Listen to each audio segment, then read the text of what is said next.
কিষেনে ভাত খাওয়ানোর নাইগা যাইবার নাকছি।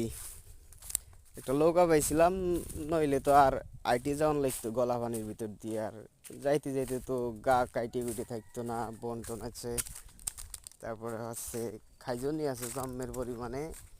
এই যে খাইজনি, ভাই নামার সাথে তো গায়ে ডুগায় উঠে যেত, চুলকাইতে চুলকাইতে শেষ হয়ে যাইতাম।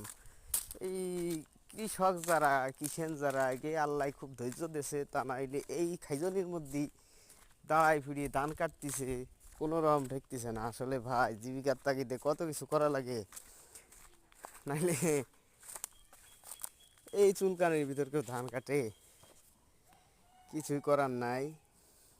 তারপরে এই যে এত খাটাখাটনির পরে কৃষকের কোনো দাম নাই এই দুনিয়ায়, এটাই বাস্তবতা।